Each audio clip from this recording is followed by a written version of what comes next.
네, 제2롯데월드 인근 고급 아파트에서 주변 부동산 업소의 퇴출운동을 벌이고 있다고 합니다. 그 이유가 무엇인지 궁금한데요. 한번 알아보도록 하겠습니다. 자,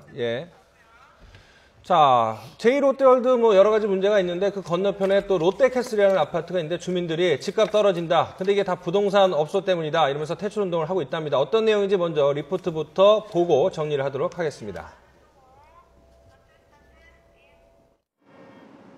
잠실 제2롯데월드 맞은편에 있는 고급 아파트입니다. 36층짜리 고급 주상복합 아파트로 매매가만 10억 원을 훌쩍 넘습니다. 이 아파트 입주자 대표회는 지난 6일부터 이틀에 걸쳐 주민회의를 열었습니다. 건물에 입주한 부동산 중개업소 두 곳을 내쫓자는 다소 황당한 안건이었습니다. 이 업소들이 주변 시세보다 낮은 가격으로 집을 거래해 해당 아파트 집값이 떨어졌다는 겁니다. 입주자 대표회는 이 업체를 국세청과 구청에 고발하고 롯데 신격호 회장에게 이를 퇴출시켜달라는 동의서를 주민들에게 받았습니다. 자산 가치가 지금 너무 떨어졌기 때문에 집값이 떨어진 거에 대해서 어떻게 하면 이 회복하고 이렇게 할 수 있겠느냐는 그 방안을. 이 과정에서 일부 주민이 서명하지 않자 입주자 대표와 임원과 폭행 시비로까지 번졌습니다. 해당 주민은 일방적으로 회의에서 쫓겨났고 3명에게 폭행을 당했다며 경찰에 신고했습니다. 옷을 찢고 이제 가슴이라든가 이쪽에 지금 다 얼굴을 흔들고 머리를 뒤로 하고 해서 제 다리에 몸을 밟은 거죠. 이 주민이 이 사실을 외부로 알리려 하자 입주자 대표회 측은 손해배상 소송까지 하겠다며 입막음을 하려 했습니다. 우리가 손해배상에 대한 걸 청구할 겁니다. 뭐냐면 아파트가 그 기사화를 정당한 쪽으로 안 쓰고 일종의 가격 탄압적으로 몰아갔을 때. 부동산 업체들은 입주민 눈밖에 날까봐 이러지도 저러지도 못하고 냉가슴만 앓고 있습니다. 옛날에 여기 있던 부동산을 주민들이 집값 때렸다고 흔들어서 쫓았는데 돌아가시니 생겼어요. 부동산 값이 떨어진다고 부동산 업체를 내쫓으려는 고급 아파트 주민들의 이해할 수 없는 행동이 씁쓸함을 남기고 있습니다. YTN 한동우입니다. 자, 진짜 탈 많고 말도 많은 그런 제2롯데월드 주변 상황 같은데요. 또 이 제2롯데월드 주변 도로에서는 또 치마와 균열이 발견되기도 했습니다. 이 누수가 발견이 되고 그래서 서울시가 이제 조사를 하고 있는데 모두 3곳이라고 하는데요. 자, 이게 제2롯데월드 공사 때문에 일어난 일인지 아니면 다른 요인인지 아직 확인은 안 되고 있습니다.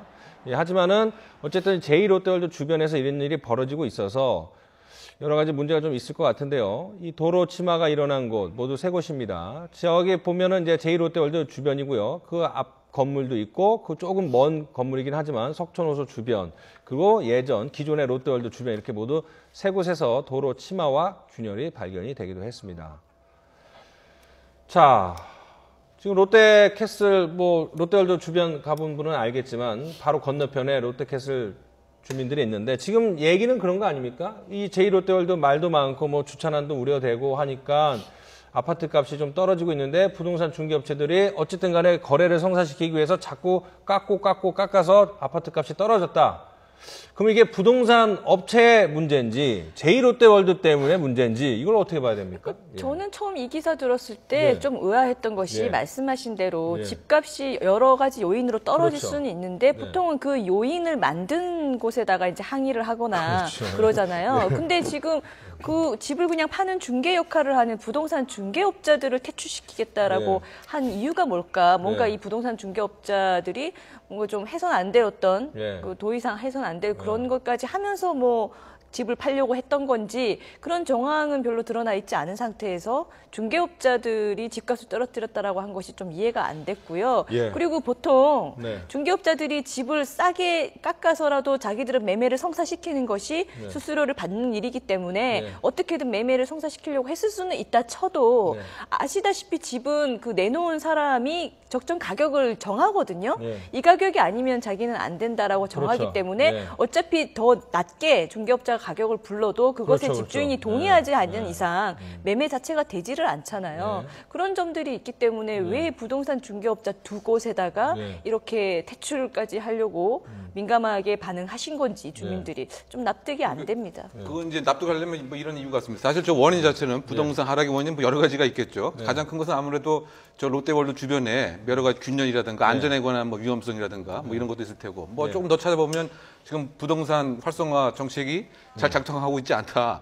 뭐 그런 원인도 찾을 수 있는데 일단은 저 부동산 업소 두 개를 타겟을 한 것은 이것도 심리적인 것이죠. 이와 같은 상황에 대한 비난을 해야 할 대상, 타겟을 찾아야 되는 것이죠. 마음으로. 그래서 일단은 저 부동산 소개업소 두 곳을 이제 찾게 된 것 같고 또 그런 맥락에서 본다면 우리가 저 수요 공급의 원칙이 자연스럽게 형성되는 것을 폭력과 인위적인 것으로 막으려고 하는 모습으로 또 해석할 수가 있습니다. 바꿔 얘기하면 자연스러운 가격 형성을 소위 담합하는 입찰을 뭐 방해하는 이런 형태로까지도 볼 수가 있는 것이기 때문에 결국은 너무 어쨌든 그 왜곡된 소유욕 또는 어떤 심정에 대해서 누구를 꼭 집어서 비난의 대상자로 삼아야 되겠다. 그래서 이제 부동산 업소를 목표로 삼은 것이 아닌가 그런 해석이 가능하다 보입니다. 우리가 어떤 마음의 갈등이 집단적이다 개인적이든 간에 그 갈등을 해소하려면 뭔가 탈출구가 있어야 됩니다. 그것 중에 가장 쉬운 방법이 어느 하나를 희생양으로 삼는 거예요. 그렇죠. 그래서 모든 비난과 문제를 이 희생양한테 다 덮어 씌움으로 해서 나는 굉장히 편해질 수 있는 거거든요. 저는 저 아파트 주민들께 한 두 가지 정도 말씀드리고 싶은데 하나는 정말 집값이 조금이라도 떨어지는 게 걱정되고 화가 나시면 일단 롯데건설을 찾아가시는 게 맞다라고 보고요. 또 무료 하나는 법률 상담 같은 느낌. 또 하나는 우리가 집값이 우리나라에서는 특이하게 이 집값이 내가 사는 곳이기도 하면서 집값이 오르는 것에 대해서 자동적으로 좀 부동산 재테크가 되는 그런 이 역할을 하고 있는 거는 맞는데요. 그것도 어느 정도예요. 집값이 뭐 일정 부분 조금씩 내리고 오르락내리락 하는 거는 이거는 수시로 있는 일이거든요. 우리나라 부동산 어디든 다 상황상. 떨어졌죠, 사실. 근데 그거에 너무나 민감하게 반응하면서 이것이 조금이라도 내 집값이 떨어지는 것처럼 보이는 게 싫다라고 할 정도면은 그거는 내가 사는 집이 아니라 무슨 상전을 모시고 사는 부동산 재테크의 대상을 모시고 사는 것밖에 안 되거든요. 그렇게까지는 좀 안 하셨으면 좋겠습니다. 근데 그런 집단 이기주의가 사실 한두 번 있는 건 아니잖아요. 이게 뉴스 같은 걸 가끔 보면 그런 어떤 집가 하락 우려한답시고 뭐 같은 지역 단체 주민들끼리 아파트에 빨래를 널지 말아라. 뭐 엘리베이터에 배달하는 분들은 엘리베이터를 이용할 수 없도록 한다거나 아니면 심지어는 뭐 이 어떤 좀 고급 아파트 인근에 있는 아파트에 자녀들이 와서 놀이터에서 놀지 말아라. 우리 놀이터에서 놀지 말아라. 주차장도 뭐 이 평수 좁은 데 지역은 이용하지 말라. 그러니까 너무나 잘못된 집단 이기주의가 가끔 아파트와 관련해서 이렇게 나오는데 강 변호사님 말씀하신 것처럼 그거는 정말 집에 사는 것이 아니죠. 그건 삶 자체가 무슨 삶이 되겠습니까? 잘못된 생각이죠. 바꿔야 됩니다. 그런 부분들은. 자, 다음 주제 한번 알아보도록 하겠습니다. 자, 가재는 개편. 손방망이 처벌 논란이 일어나고 있는 사건이 두 개가 있습니다. 한번 보시도록 하겠습니다. 자, 뭐 지난해 저희가 YTN 단독 보도로 전해드린 내용인데 이 술에 취한 채 어린아이를 수술을 했다가 잘못해서 재수술까지 받게 한 그 음주 수술 의사가 이 자격정지 한 달을 받았는데 너무 손방망이 처벌이 아니냐 이런 얘기도 있고요. 어제 전달해 드린 내용이죠. 부산경찰청장이 자기보다 나이가 많은 부하에게 상습적으로 욕설을 퍼부은 것에 대해서 강신명 경찰청장은 엄중 경고 조치를 했는데요. 자, 일단은 상습 욕설한 부산경찰청장 얘기부터 해보도록 하겠습니다. 경찰청장이 엄중 경고 조치를 했는데 엄중 경고라는 게 뭔가요? 그야말로 엄중하게 말로 이제 경고하는 거죠. 깔끔하게 혼냈다는 거죠. 이게 어쨌든 뭐 참 황당합니다. 행정적인 엄중 경고라는 징계의 유형이 없어요. 그냥 경고만 있죠. 뭐 징계가 아니고 이제 말로써 이제 좀 혼내준 뭐 그런 셈인데요. 결국 이제 모르겠습니다. 이제 이 사안의 어떤 그 진상의 그 수위 자체를 경찰청에서 이제 어떻게 파악을 했는가 이제 그것이 한 관건인 것 같고 가장 중요한 것은 그 인격적인 그 대우를 통해서 조직 문화를 바꾸어서 중요한 것은 지금 경찰이 치안 서비에 대해서 어떻게 국민에게 효과적으로 전달할 것인가 여기에 그 에너지와 역량을 모아도 사실 지금 바쁜데 이게 내부적인 어쨌든 의사소통의 문제로 여러 가지 지금 에너지를 낭비하고 있는 것은 아닌가 그 점이 상당히 안타까움을 금할 수 없습니다. 저는 이게 사건 딱 계산해보자고 궁금한 게 사실 경찰 조직만큼 굉장한 상명하복 조직이 없거든요. 청장과 총경 정도의 관계면 우리 교수님이 잘 아실 거예요. 거기서 이렇게 들고 일어나서 공개적으로 사과를 요구한다는 게 있을 수 없는 일인데 첫 번째 든생은 오죽했으면 그랬을까. 그렇죠. 두 번째는 다른 뭔가 또 얽힌 부분은 혹시 없을까. 이런 건 조사가 될 필요는 없을까. 근데 엄중 경고에서 끝났다는 거 보니까 그건 조사 안 되겠죠 아마.